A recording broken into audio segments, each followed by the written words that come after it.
Okay, there we go. Yes, copying and pasting within the document is okay.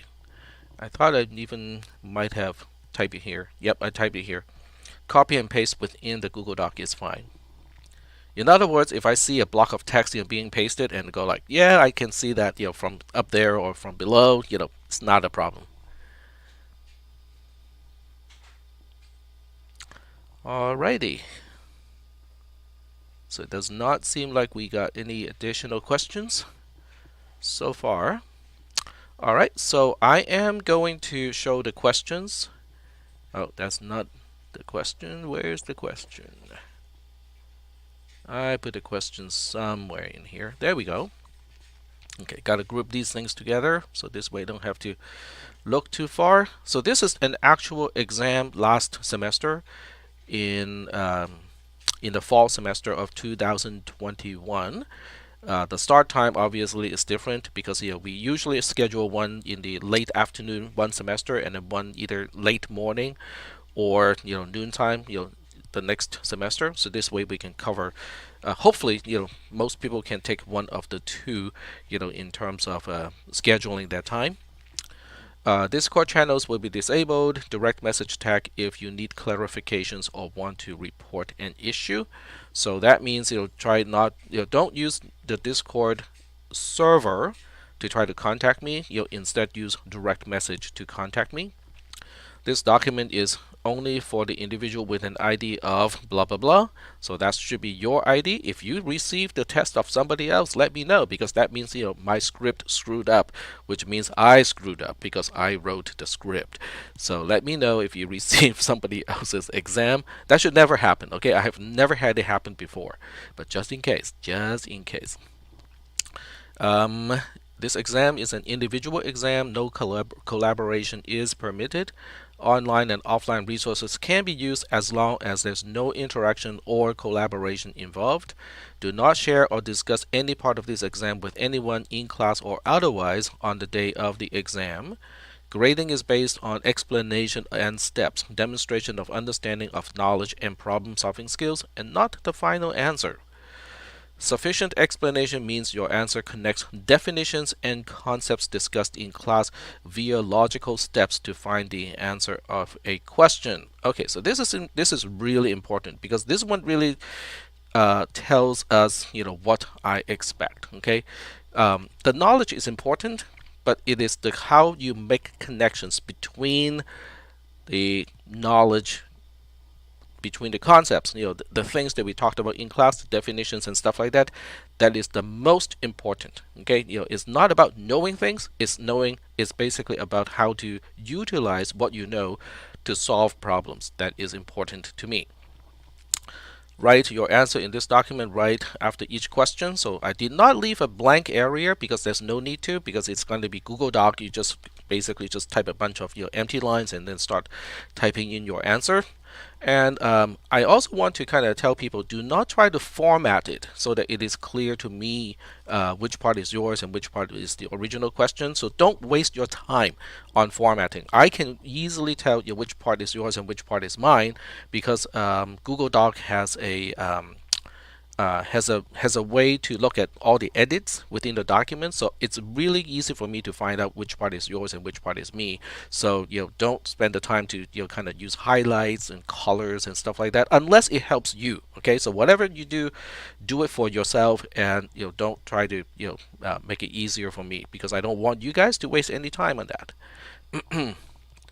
Exactly. So Nathan is fine. Okay, so if you like to do formatting for your own sake, that's fine, but do not do it because you think that might make it easier for me to read it. Answer the questions in the document. Answer. Okay, this is bad grammar right there. Okay, answer you the questions in document using regular text and or equations. Do not copy and paste from an outside source. I think this is supposed to say answer the questions in document. Okay, so this you really should not be here. Predefined predicate P1. So this what these here is specific to this exam. So these three statements here is specific to the exam that we are going to talk about. So your exam may not come with these predefined predicates, or they may not be defined exactly the same way. So keep that in mind. The next four are definitions of the terms, bijective, injective, and then we have surjective, and also the combinations of the two. So they make use of the definitions defined up here. So PB as a predicate depends on P2 as a predicate, and then PI for injective is based on P2, P3. P2 is asserted, P3 is not, is negated. So it all has to do with the polarity. All four are defined using P1, P2, and P3, particularly P2 and P3. But it's really just a combination of the two. Okay, you're both being true, one being true, the other being true, or both being true, and so on. So once again, these definitions are here specific to the exam last semester. You may or may not have the same kind of definitions, so don't make assumptions that you have exactly the same definitions. Okay, the next four are kind of the same, similar things. A set W that has the largest subset of X that is bijective means blah blah blah blah blah is true. So it's just me defining, what each term means. And there are 7 questions, that may also change in your exam. So in other words, one quick summary is read the instructions carefully for your exam. Don't make any assumptions. All right. Okay, no questions.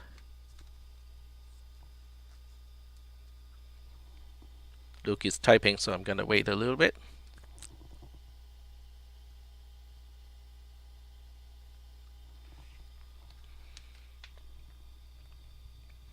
All right, so yes, in CISP440 I made the mistake of not carefully reading the instructions on the first exam. All right, so very good, good point. Just read the instructions. If you need clarifications of what I mean, in other words, if I have a typo, or when I use really bad grammar and things are just kind of scrambled in such a way that nobody can understand what it means, DM me, okay? Just text me and ask me, okay? And go like, okay, it wasn't quite clear what you mean by this sentence. It's perfectly okay. All right, so questions, there are some questions. I think the first 5 are exactly the same format, and this is where it might be handy for you guys. Oh, did you do addition instead of subtraction? That's from the other class. Okay, so what Chris and Luke are talking about was about in CISP410, there's a type of question that I ask, in 2 successive semesters, which is unusual for myself. But in one test it was one, and then in the other test it was the other. So when people make an assumption it's going to be in one way or the other way, that can be a little problematic. Yep. You have the entire class lecture period for the exam. So there's no lecture on the day of exam 1. The entire lecture time is going to be used for the exam.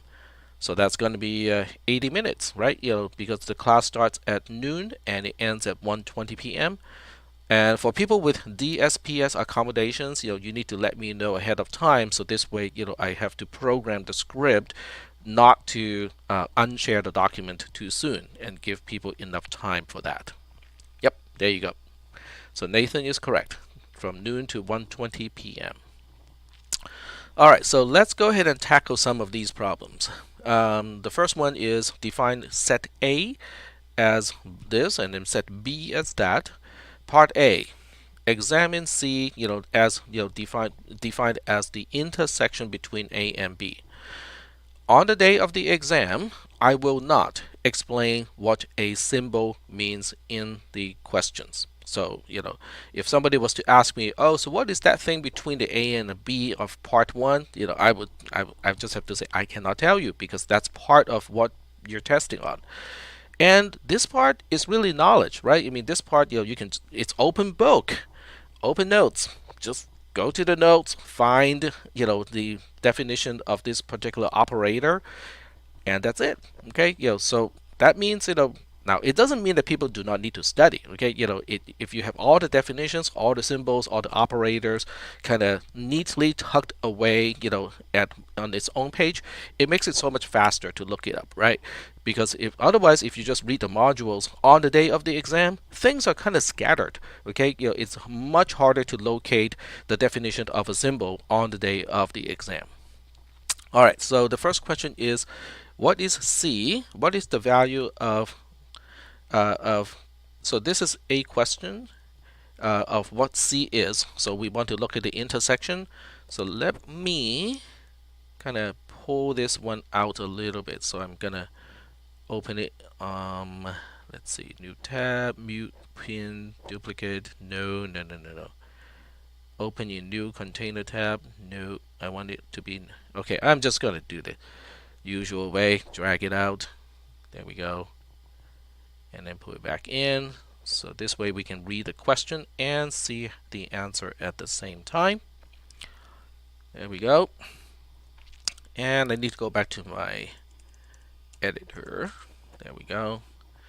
And this time I'm not going to show the editor itself, because otherwise it just takes up extra space that I don't need to do.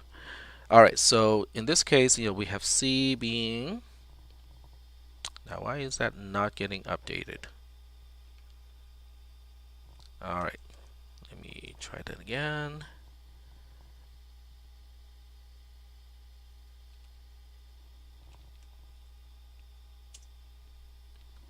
All right, let's try that one more time.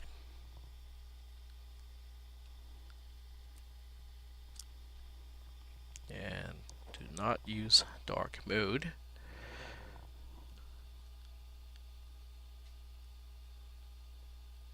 All right. All right, so let's try that one more time. This is C. Okay, so let's see what C is supposed to be in this case. So I'm going to show it this way. We are looking at the intersection between the two sets. So we just have to look at each element and say, is it appearing on both sides? 0, 4 is appearing on both sides. 0, 2, nope. 3, 0, nope. 2, 1, nope. 1, 1, yes. Oops. 1, 1. 3, 3, yes. What else? 1, 2, nope. 2, 2, yes. All right, so there we go. And I forgot one backslash over there. All right, so C is exactly that. So in this case, there's no need to explain, the steps. The question itself also does not ask for that. Next one is, what is the value of P1 of C, and then the set of 0, 1, 2, 3, and then the set of 0, 1, 2, 3, 4. So now we have to refer back to the definition of P1. So if you go back to the definition of P1, which is right here, so now we have a different question, right? So we have F, D, and E. So let's try to interpret what this statement is trying to do. Okay, what predicate 1 is really trying to express. So the first thing is, it says F is a subset of the Cartesian product between D and E. That should remind you of something about functions, right? Because in order for a set of two tuples to be a function, it first has to be a subset of the domain and the Cartesian product of the domain and the codomain. So that is captured by this expression here, and then we have a conjunction. Okay, this symbol means conjunction, and then we have a quantified statement here that says for all W in D, the cardinality of the ad hoc set WY, such that WY is in F, the cardinality of that set has to be 1. All right, so what is that saying? Well, if you remember, from the definition of what a function is, P1 is true if and only if F is a function with respect to D as the domain and E as the codomain. That's all P1 is trying to say. Okay, it really is just saying f is a function, assuming D is our domain and E is our codomain. All right, so knowing that, we want to be able to answer this question. So what is the value of P1 of C, and then using 0, 1, 2, 3 as our domain, and then 0, 1, 2, 3, 4 as our codomain. All right, so let's get back to the answer here. All right, so this is what C looks like. And then the question here is if the domain is 0, 1, 2, 3 and the codomain is 0, 1, 2, 3, 4, is P1 true or false? So in this case, you can see how we have 0, 1, 2, 3. So each element of the domain appears as the first item of a two-tuple once and only once. So that alone, okay, and there are no extra items, there's nothing missing, so that means P1 is true in this case. So do we have any questions about this? Okay, I'm just typing it for the time being. So P1, okay, I'm just going to say $P subscript 1 evaluates to true. There we go. All right. The ad hoc set. Okay, so the difficulty of writing out the ad hoc set is you have to say for which W are we talking about, right? So to represent what Danny is asking, then we have to write it in there are 4 cases. So we have to say when W equals to 0, then the ad hoc set is going to be in this case just 0, 4. This would be my ad hoc set, but only when x is 0. And then when x is 1, it's going to be a different set, and so on. Yes, exactly. So it really has to do with the use of the for all quantifier, right? Because every time when we see the for all quantifier, like right here, it says let's go through every single element in D and make sure that for each element in D, this statement is true. That's basically what it's saying. So that means in order to show you that P is true, then I have to basically say, okay, when W is the first, what is I really should not say the first element because ordering is not important in the set, but I'm just going to say when for each item in the set D in the domain, I have to test that element against this condition here. And as a result, it's going to be a pretty long answer because now you have to say when W equals to this, this is true. When W equals to this is true too, and so on. So is that answering the question? All right, cool. So typically when something is true, I don't need an explanation. It's only when something is false, then I'll ask you, why is it false?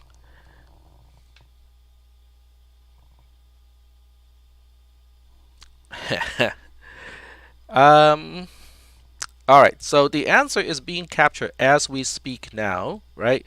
So, part of it is, you probably should be taking notes when I'm talking about this. And it's also being recorded as well. So it's not like, once it's gone, it's gone. None of you, okay, I shouldn't say none of you because that's a very absolute kind of statement. I would say most of you have never experienced classes taught using an overhead projector where the professor has printed transparencies. Because I grew up, well, I shouldn't say I grew up, but I went to college during that era. So some of my professors, the ones who like to prepare things ahead of time, those are the worst kind of professor, because they are going to come up with like a densely written transparent sheet that is printed from a laser printer, slap it on top of the overhead projector, and then talk about it like really, really fast, and then pull that sheet off and then slap the next one on. Then you go like, but I was only a third through copying the content of that transparent sheet. Yeah, that was the day. Those were the days. Nobody recorded anything in those days. Yep.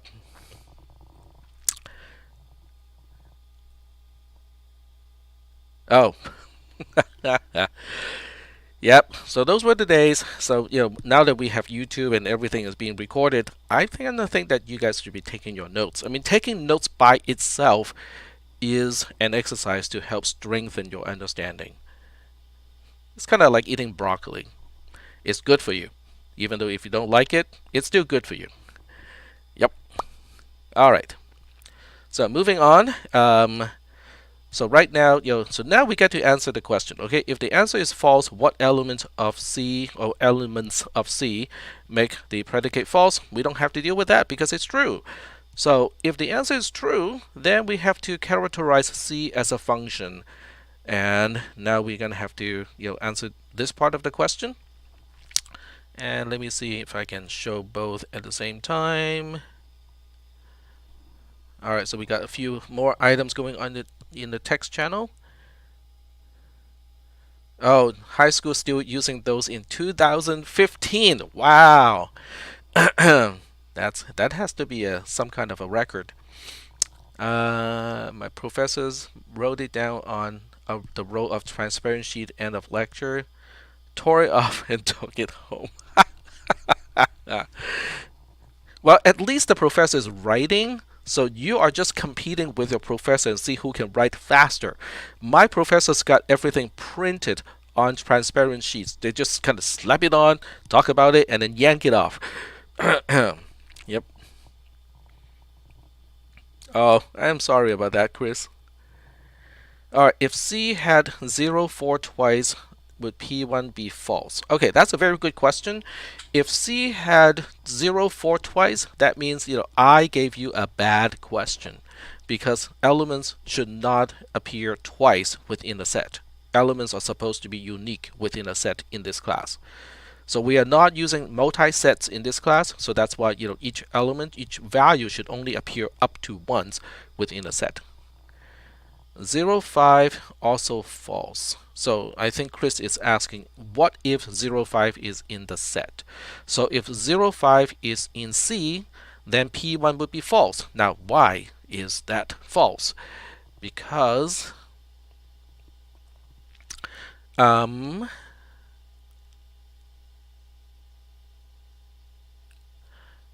would be false because okay, let me think of that.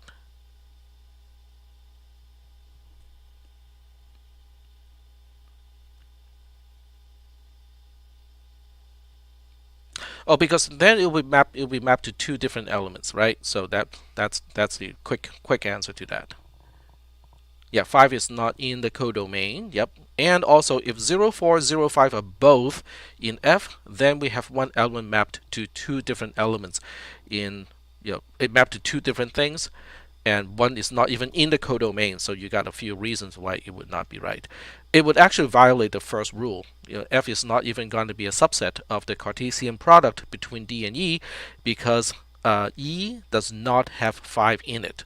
So F is no longer a subset of the Cartesian product of D and E.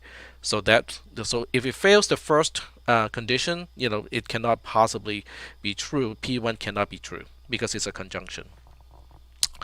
Alrighty. Very good questions. Okay, I like it when you guys are thinking about what if scenarios.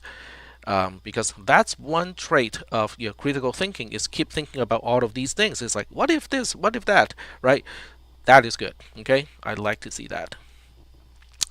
All right, so now we are going to go back to this one. Assume C, da da da da. So it's really saying the same thing. This notation is basically saying C is a function. 1, 2, 0, 3 is our domain, and then 0, 3, 1, 4, 2 is our codomain. Things are just kind of jumbled up a little bit here, but it's the same thing. So P1 is checking that the domain of C is the set. All right, so to answer Danny's question, P1 is defined up here, right? So this is the actual definition of P1, and we can see how P1 is a conjunction of two parts, And the first part of the conjunction is this part here, which states that f is a subset of the Cartesian product of whatever d and e are passed to P1. So in this specific case, d is 0, 1, 2, 3, and then e is 0, 1, 2, 3, 4.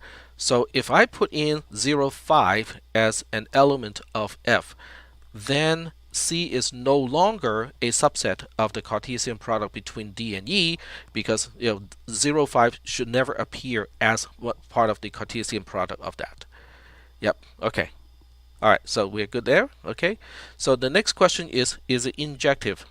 If not, why is it not injective? Explain this specific instance. Explain this specific instance of C, its domain and codomain.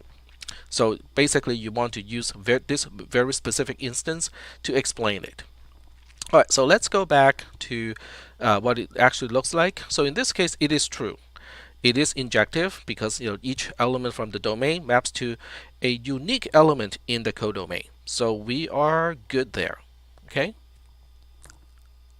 All right. So because it is injective, you just have to say yes, it is injective, but you don't have to explain why it is injective. Now we're moving on to surjective. So in the case of surjective, it is not surjective. It is not surjective because when you look at C, okay, here's C. When you look at C, you can see how in the codomain, the elements in the codomain, one is not mapped to. 0 as an element of the codomain is not mapped to. No one from the domain maps to 0. So the proper answer for this part here, okay, to explain why it is not surjective, is you have to explain that when so surjective is here.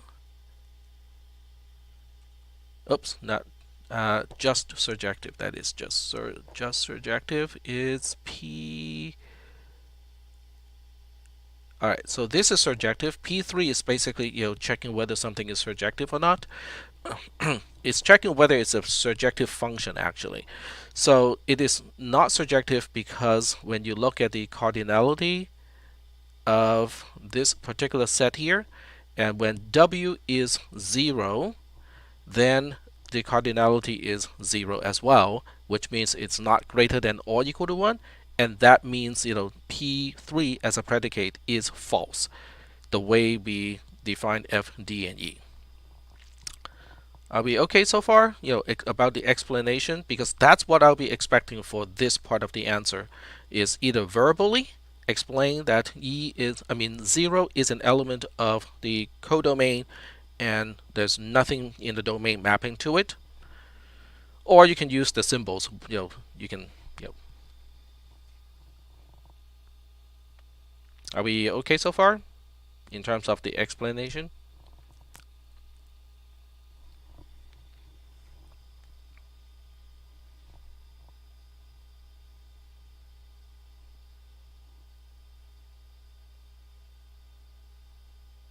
All right. The second half of the conjunction. The second half of the conjunction of which definition? Because they all have a second part of a conjunction. So we may answer questions in English and not in symbols. That is correct. So it's enough to say that 0 element of codomain is not mapped to. It's probably element 0. Okay, so element 0 of the codomain is not mapped to, because otherwise it can be interpreted as none of the element of the codomain is not mapped to. So it's better to say element 0 instead of 0 element. But I want to get back to Chandra's question because I'm not really quite sure. Oh, P1. Okay, there we go. That's a correction to or addition to the original post. All right, so this part here is this is the same thing as when we talked about what makes a function a function. It is exactly the same. So it uses the same. It has the same explanation as that part. Let me go back to where that thing is. Oh, okay, this is academic standard, not for this class. All right, so let's go back there. All right, so when we get back to the functions as sets.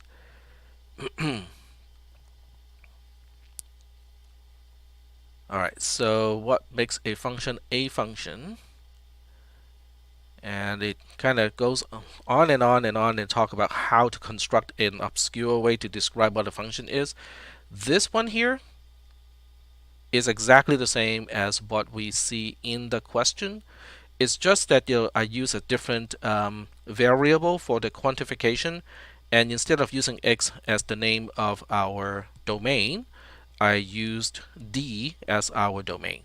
So those are the only differences. Is instead of e, I used w. Instead of x, I used d in the definition over here. Otherwise, the structure of the quantified statement is exactly the same. Is that okay? Does that answer Chandra's question? Ah, okay, great, excellent. All right, so we got this part done. So now we are moving on to part 2. So part 2, this one is just tedious, okay? But it's not hard, okay? It's just tedious. Basically, you're making a union between the two sets. So the union of the two sets is basically, each element of the union has to be found in A or B. Or both, right? Because it's not exclusive or, so it can be both. So in this case, I'm just going to name the elements. 04 should appear once, 02 should appear once, 30 should appear once. So basically, you can copy whatever is in A, and then you go through all the stuff in B and find out which one is in B but not in A to add to the answer of the union. That would be the quickest and easiest way to do it, is really just to copy whatever is in A. Okay, just go ahead and do a select, copy and paste. This is where that copy and paste within the same document comes in handy, because you don't want to have to retype the entire thing. Why would you want to retype the whole thing when you don't have to? So you just copy and paste the entire thing, and then you just go through B and go like, all right, is 01 only in B? And the answer is yes. Okay, so you copy and paste 01 into the answer to part 2. 04 is already here, so don't make it appear twice, right? 11 is already there, 22 is already there, 33 is already there, so it's only 01 that you have to include into the set of A already, and then that becomes the union, which has a name of K. Is that okay? So K is basically the entire A, and then plus the additional element of 01. Do we have any questions about K? All right, if there are no questions about A, we move on to the next subpart of part 2. Find the largest subset L, that is a subset of K, such that L is a function that is not injective and not surjective.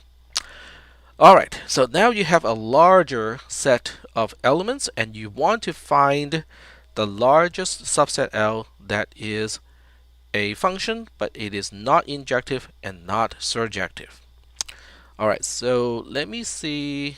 I'm just trying to determine the best way to answer the questions and to show the answer, right? So let me go ahead and try to do that.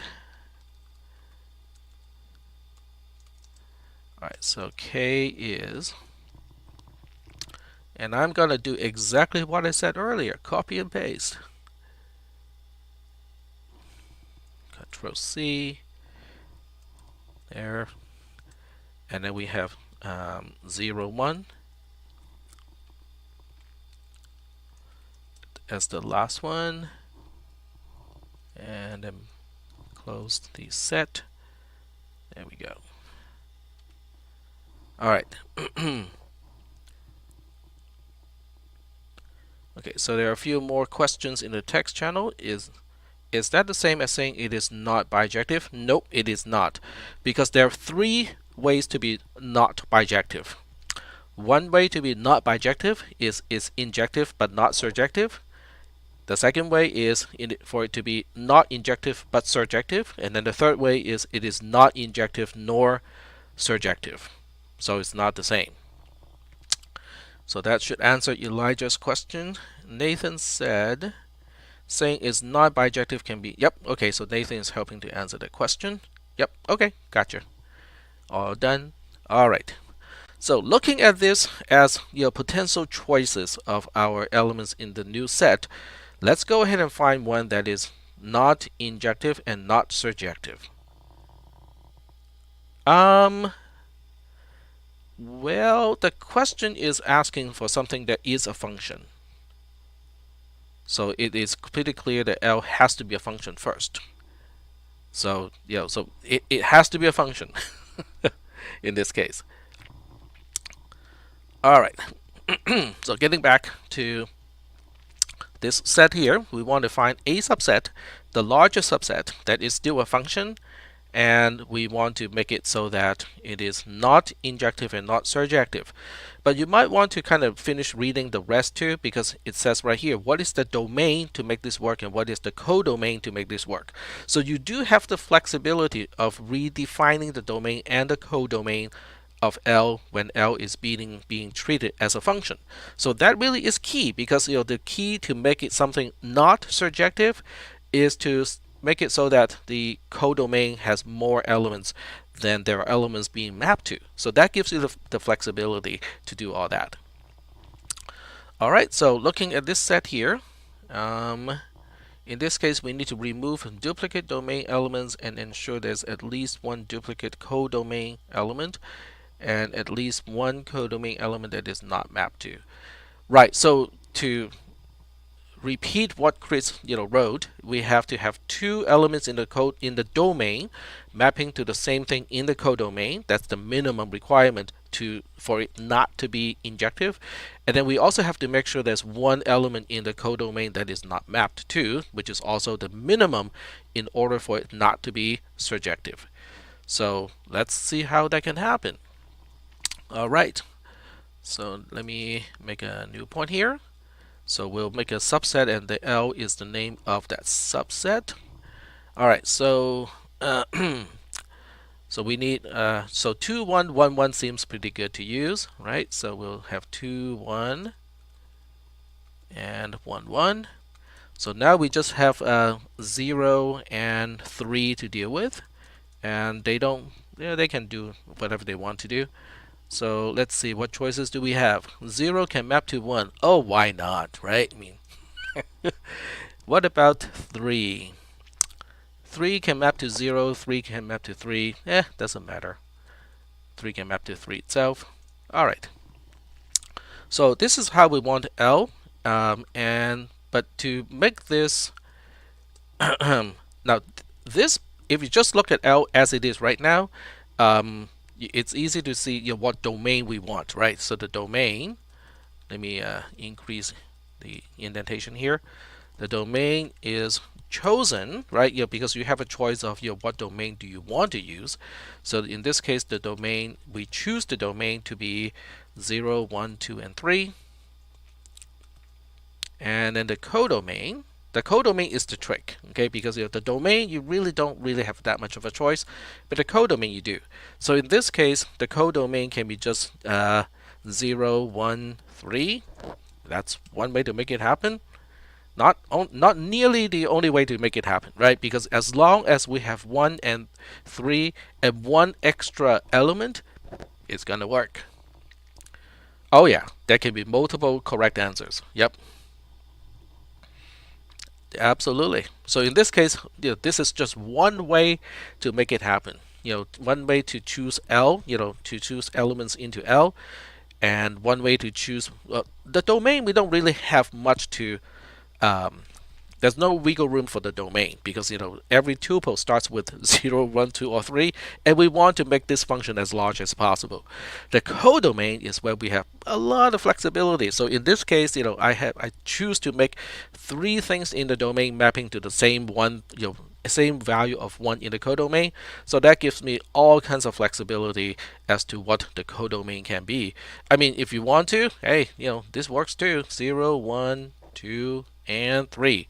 That works too, because we just want to have at least one element in the codomain that is not mapped to. Hey, having 2 that are not mapped to, it's also going to work. Say we chose something that had 3 elements instead of your answer that has 4. That will make it not the largest subset that can that can meet all the requirements. So that means even though is strictly speaking, it is not quote unquote the correct answer, because the correct answer is it has to be the largest subset of k. If you have a function that only has 3 elements in it, it might still be, it might still be not injective and not surjective, but it would not meet the requirement of being the largest anymore in that case. Um, no, you just have to choose the largest one. You don't have to evaluate every single one, because we know the largest one can only have 4 elements in it, because there are only 4 distinct values as the first value of the 2 tuple that limits how large it can possibly be. Yeah, so there we go. Yep.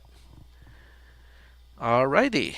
So there's that. And my watch just dinged, so that means it's time to take roll. And you guys will like today's roll taking activity. I'm just looking at the time. Yeah, we're still good there. Just late by a minute. Alright, so today is Valentine's Day, and you guys would think, okay, Tech must be using qubit as the name as the word for roll taking. Nope, that is not what I have chosen. That would be too obvious, right? Obvious is no fun. The word I have chosen to use is tooth fairy, the nemesis of qubit. There you go. Copy and paste it. Don't spell it. There you go.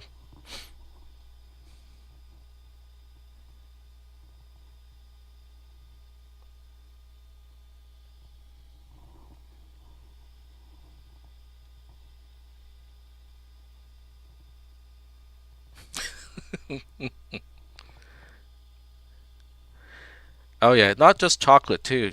If you get chocolate, you're lucky. If you just go through the aisles, there are some candies that are just purely just empty sugar, empty calories. At least with chocolate, it tastes good. And the better chocolates, they're not as sweet either. I like the dark chocolates. Yep. Anyone who knows me well enough would give me dark hearts for Valentine's Day, like really, really dark chocolate.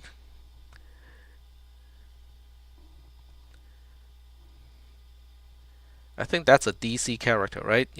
Dark heart, black heart. Cannot remember.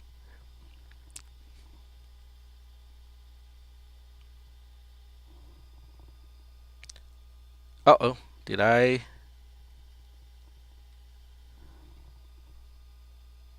Uh oh. Oh, okay. Yeah, just refresh. And under Aleph, no. Yep. Or use your browser and search for today's date. That's that would be another way to find it.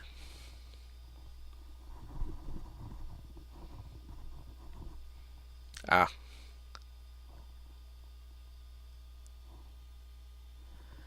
alrighty. So I'm gonna go back here. Yep, there we go. Yeah, Control F is pretty universal. I have not found a browser that does not recognize Control F as a search. Pretty handy. That is true. Alrighty. So that's part 2, and we are now moving on to part 3. So part 3 is working on the difference between two sets, so everything in A but not in B. So let's go ahead and work on that. Alright, so I'm just going to move this up because our focus is now just to find the difference between set A and set B. Alright.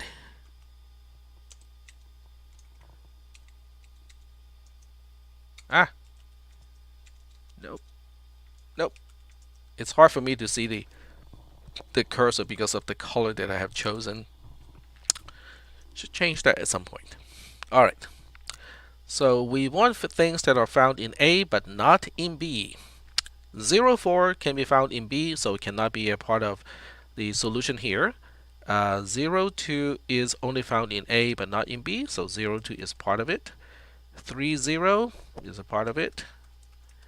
21 is a part of it.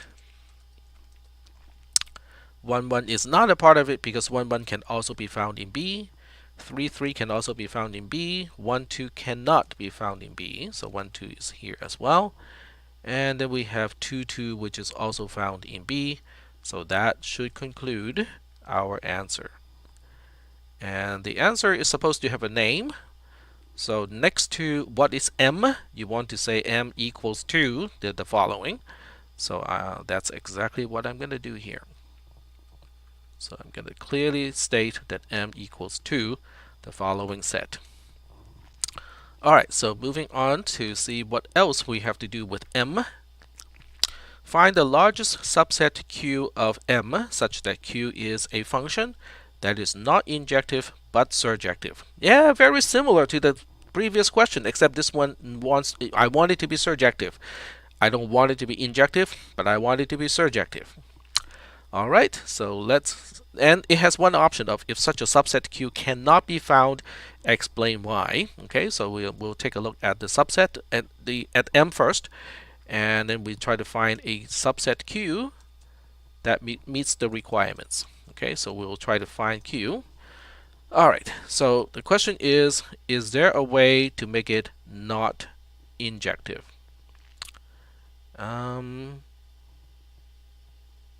Let's see. Let me make sure what the question is asking here. We want it not to be injective, which means we want two elements from the domain to map to the same element in the codomain, but we want it to be surjective. All right, and I just want to double check and make sure that this is the correct answer. M itself is the correct answer. 04 is not in it. 02 is in it. 30 is in it. 21 is in it. 11 is not. 33 is not. 12 is in it. 22 is not in it. Okay, so that's that. All right, so right away we can see what the answer is going to be because I just typed in the wrong window here. So we want 02 to be a part of it, and we also want 12 to be a part of it. Now these two is going to satisfy the requirement of not injective right away, right? Because we have 0 from the domain, we have 1 from the domain, and both are being mapped to 2 in the codomain. So that makes it non-injective. And then we also want it to be as large as possible. Now, if you just want something that is non-injective but surjective, this can make it. Okay, you can actually because you can choose your domain and your codomain, and you can make it work. It just won't be the largest subset of M to satisfy all those requirements. Does anyone want to see me work on this and just say, okay, let's say Q is just this much, and I can make it meet the requirements of not injective and surjective, but it won't be the largest subset. If you want to see that, we can do that first. If you don't, we can just kind of skip that and go straight to the actual answer. Either way is fine with me. I'm not seeing anything in the chat channel. All right, well, in that case, I'm just going to work on the actual answer. So the actual answer wants the largest one.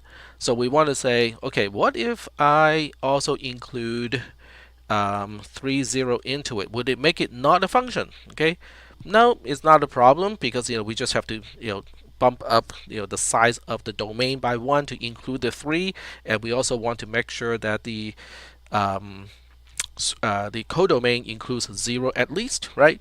So it's not a problem. If I add the next one, which is 12 is already there, so the only one that is not included is 30. Oh, we just talked about it, sorry. 21. Okay, there we go. So if we include 21 in it, it would still be a function because we can make it work. Okay, as long as we don't have one value appearing twice as the first item of a 2 tuple in the set, we can still make it a function, not a problem. Okay, so this is going to be the answer of Q, but then you have to tell me what is the domain and what is the codomain. So in this case, the domain is going to be 0, 1, 2, 3. You don't really have much of a choice, in terms of the domain. In terms of the codomain, in this case, you also do not have a choice because we want it to be surjective. If you want it to be surjective, you want every element in the codomain to be mapped to. So in this case, we are totally limited to only have 0, 1, and 2. 3 cannot be a part of the codomain. So that would be the answer. Do we have any questions about this one? This is all in question 1, just various parts of question 1.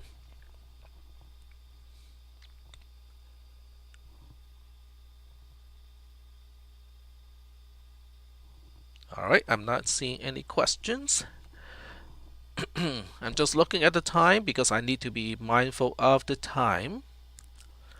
And then there are like 5 of these questions. They're all very similar in terms of the structure.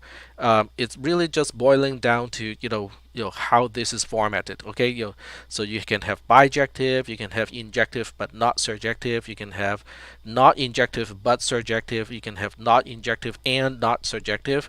But the way A and B are structured are also different between the questions. So basically it's just kind of I'm sorry, it really is a little bit of busy work, but it does test whether people understand the concepts or not.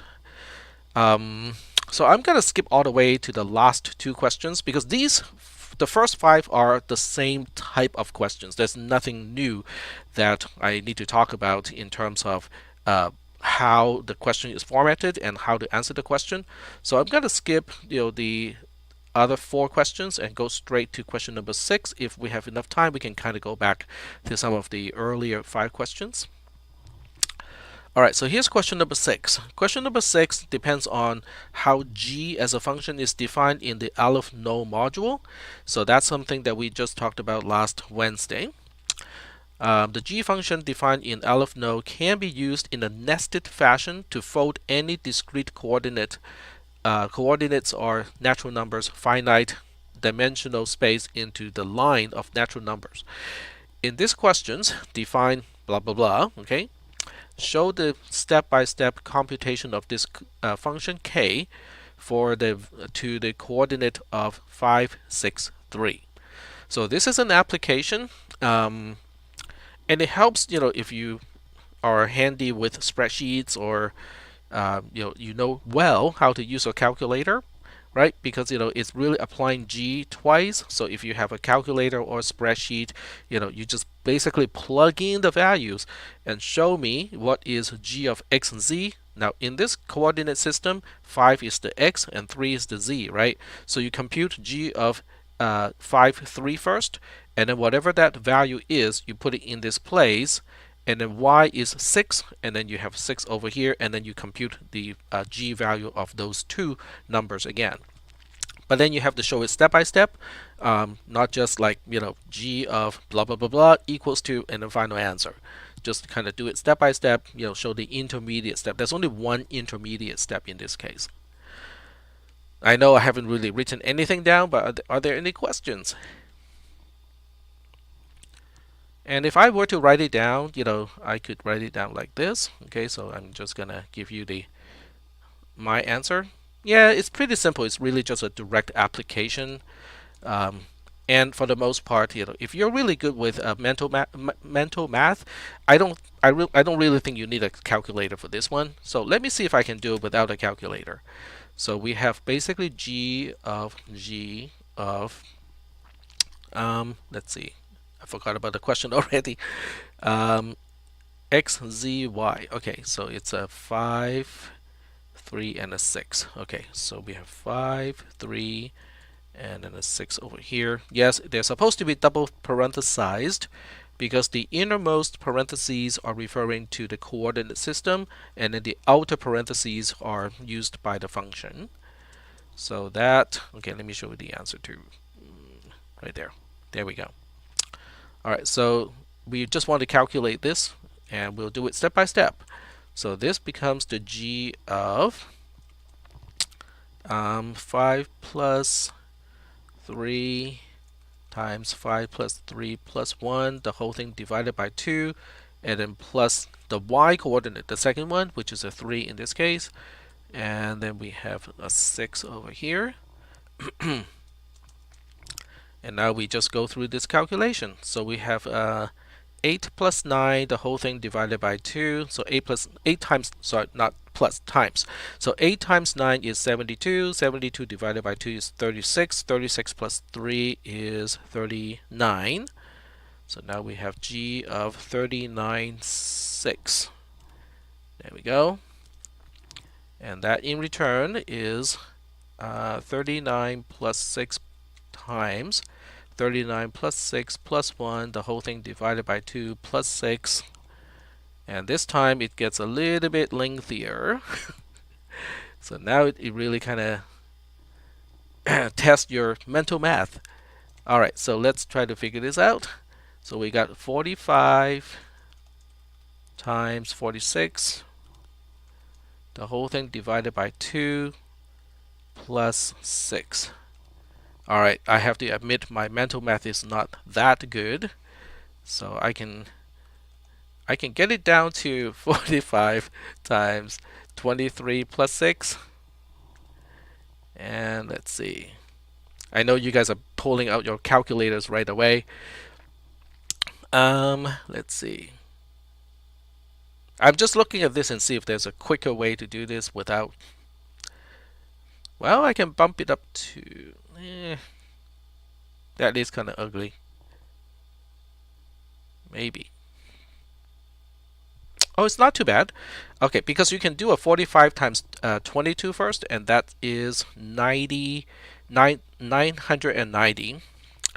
And then plus the extra 45 to it, right? So 990 plus 45 is 1035. And then the 35 plus the 6 is the 41. So I am guessing it is 1041. All right. So I know some of you went through a lot of those math competitions. You can double check my math. Nobody wants to do that? All right, so I'm going to go check my own math. All right, cool. Yeah, so doing all of this in the head, man, all in the head. It's about tricks, right? It's about, how do you look at 45 times 23?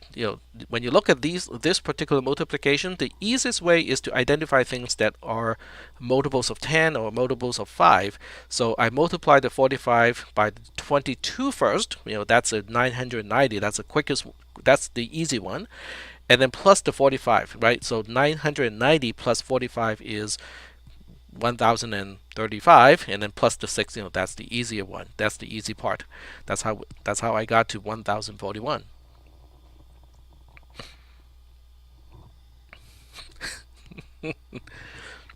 Well, I mean, it's fun to kind of try to figure out, how to get mental math done for calculations like this. All right, so that's it. I mean, this is like really as kind of step by step as it gets, right? All right, so that is the second to the last question. And this is the last question, question 7 of 7. Now, this one is a little bit more interesting, I have to say, because it shows you that k, by the way, the k's are not referring the same thing. Okay, so this k here and this k here are different. They just have the same name. All right, so for this question, k is defined independent to the definition of k in the other question, so I have to spell it out because I think in the past somebody made the association go like, but that doesn't work. I go like, no, they're not supposed to be the same thing. So this one is independent to the other k in question number 6.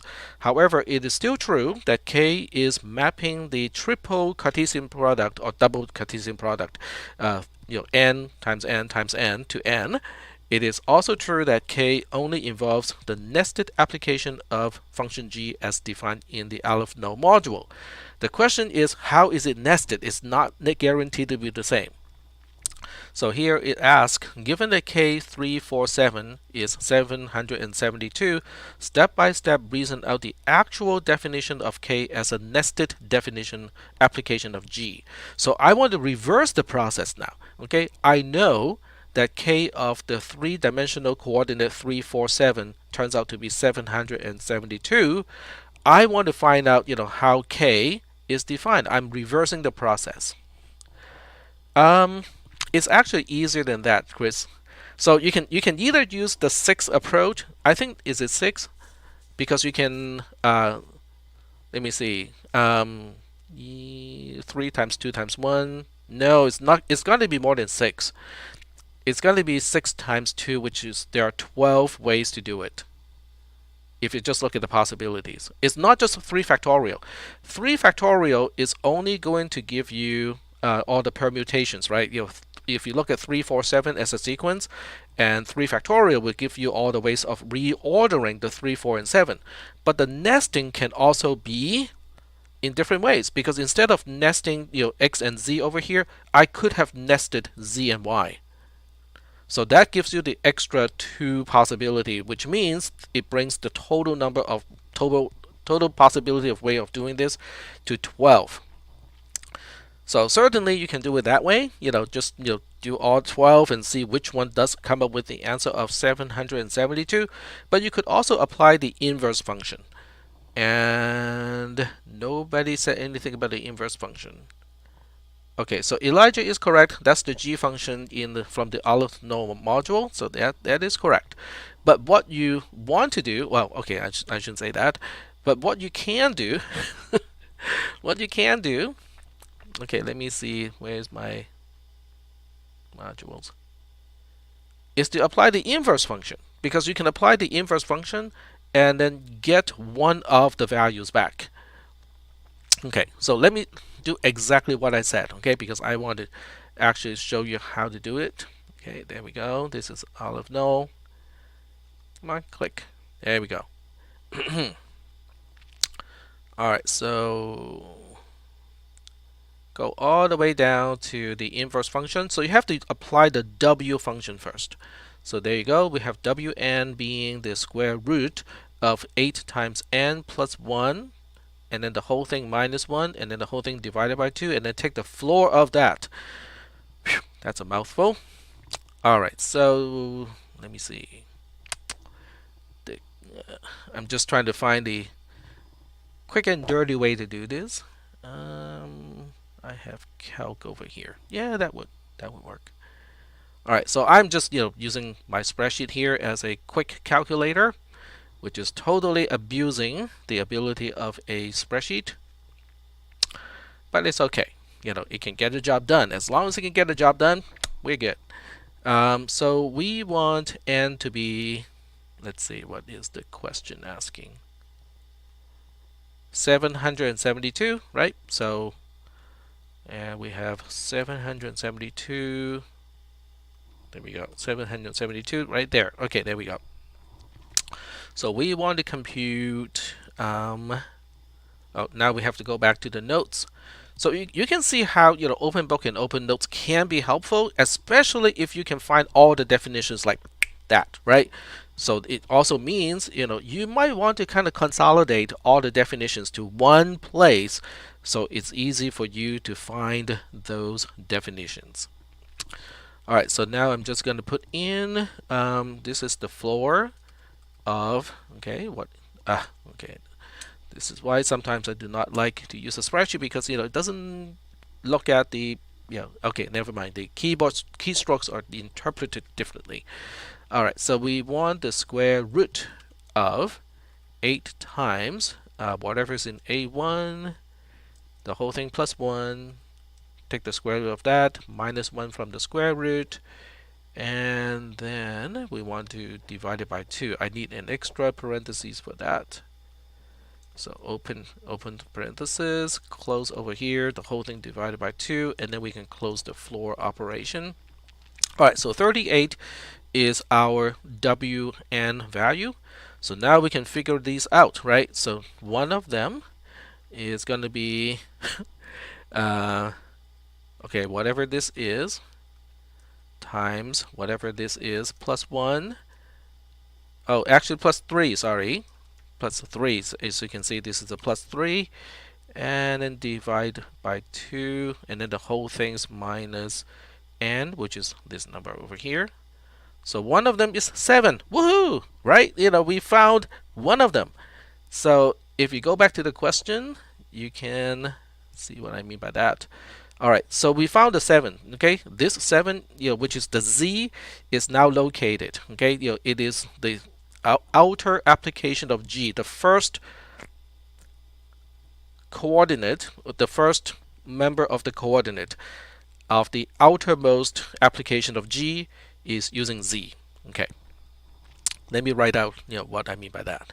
So now we know it. So far it looks like g of, and now we have to find out what is the nested application of g.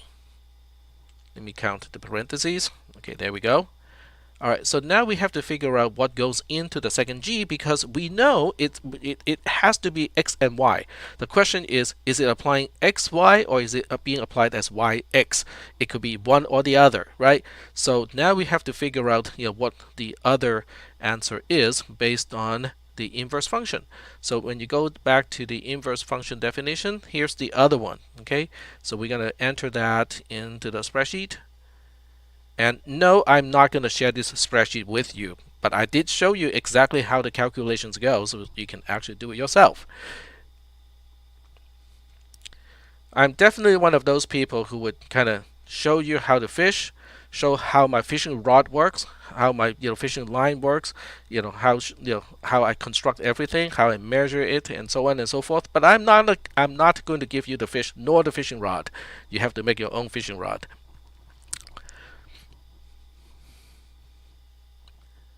All right, so now we got, all right, so we got this number times this number plus 1, the whole thing divided by 2, and there's our 31. Okay, so 31 is, then we have to apply the same thing to this 31 to find the 2 roots of that.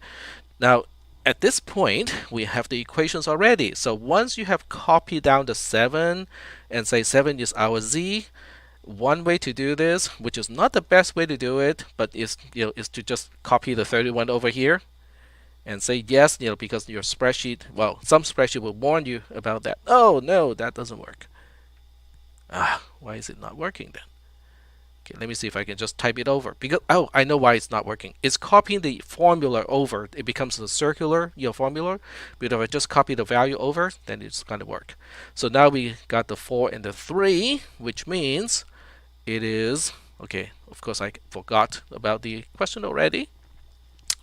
Alright, so the x is the 3, the 4 is the y. So that means if I were to answer the entire question over here, it's going to be the y over here and then the x over here. Yeah.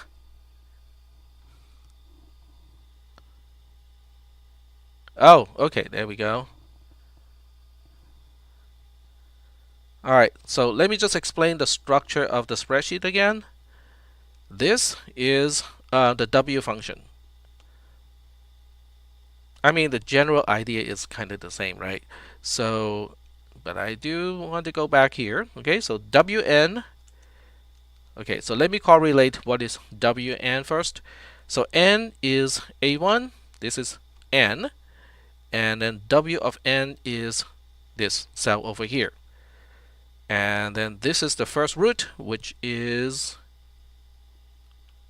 this part of the inverse function. and then this one is the other, the second number of the inverse function, which is this part over here. All right, are we good so far? We can even go to view formula. There's a way to show the formulae instead of the values. There we go.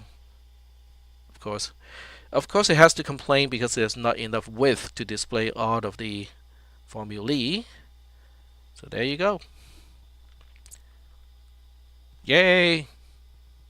Easy peasy.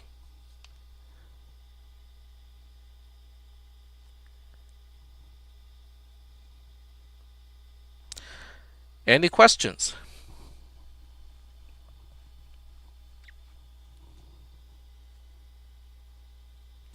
So this is about the application, right? Because all the definitions are in the notes already. All of the equations, all of the formulae, all the functions are already defined here. The question is, how do you utilize those things in order to answer the question? I typically will not ask you a question that is going to help that requires a lot of derivation. A little bit of derivation maybe, okay, but not a whole lot of derivation. So it's not going to be nearly as involved as how I derived the answers to this. Okay, so it's not going to be like that. It's more about understanding what g is, what the g function does, and understanding that it is a bijective function, which means it has an inverse. So knowing that, what are we going to do, to solve the problem that I give you? Yes, I got a 7 by evaluating the g inverse of 772. So if I go back to the spreadsheet, I can kind of repeat the process, right? So if you change this 31 to 772, then you will find the 7 to be here. So that means this is the outer application of g. So in the outer application of g, in the coordinate, the first number is the 7, which is the z from the original coordinate. Yep. So it's about using the given tools and the given formulae, the given equations to solve a problem that I give you in exam 1.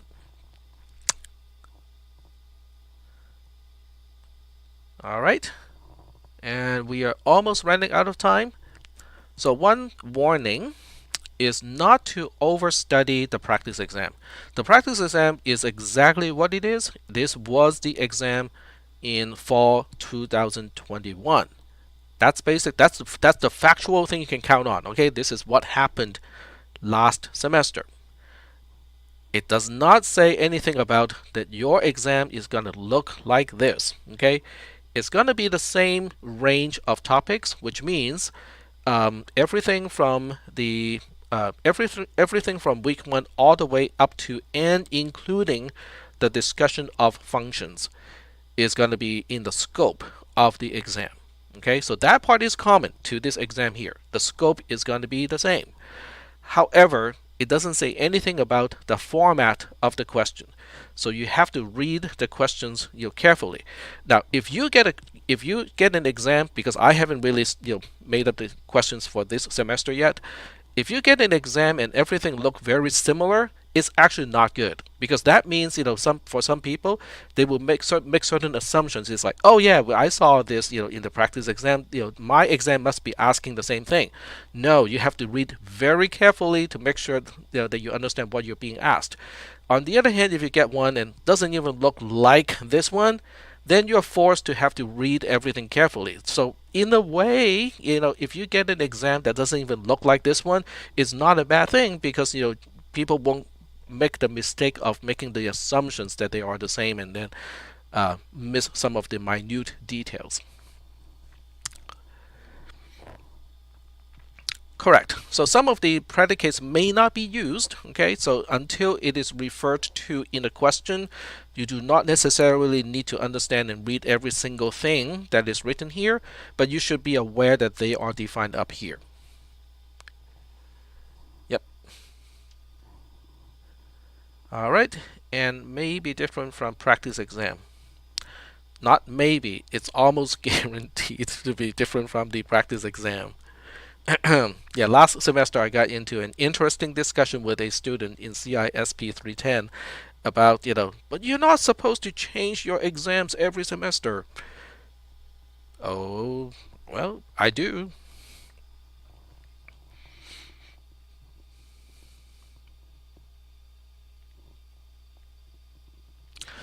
So once again, the key is understanding the concepts. Make sure that it's easy for you to find the definitions, because I found that yes, that's one of the obstacles. The first obstacle was I don't know what that symbol means. Okay, that's a totally preventable kind of obstacle, because that's just knowledge and it's open book, open notes. Okay, there's no reason why people do not know the symbols. Oh, they know it's changed from the last semester because I go through the practice exam like this. So they know what the format of the exam of a previous semester looks like. I don't make it a secret. People can collect all the exams from all the semesters prior to this semester, and if they want to, that's fine. They can study that way if they want to. Because I try not to reuse the same questions over my entire career. Ah, Alrighty. So we are running out of time. I will stay online maybe for a few more minutes, if there are questions. And then I'm gonna, take a break and get some other stuff done, like, trying to come up with the actual questions for this semester. All right, same to you. Try not to get a tooth decay.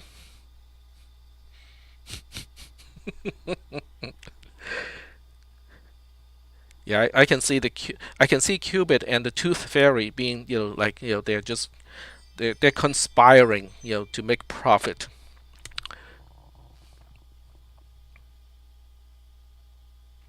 Worry more about answering the questions with sound reasoning. Yes, yes, it is about the reasoning. That's important.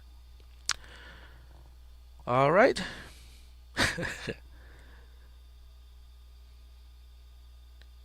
Oh, I'm sorry, Chris.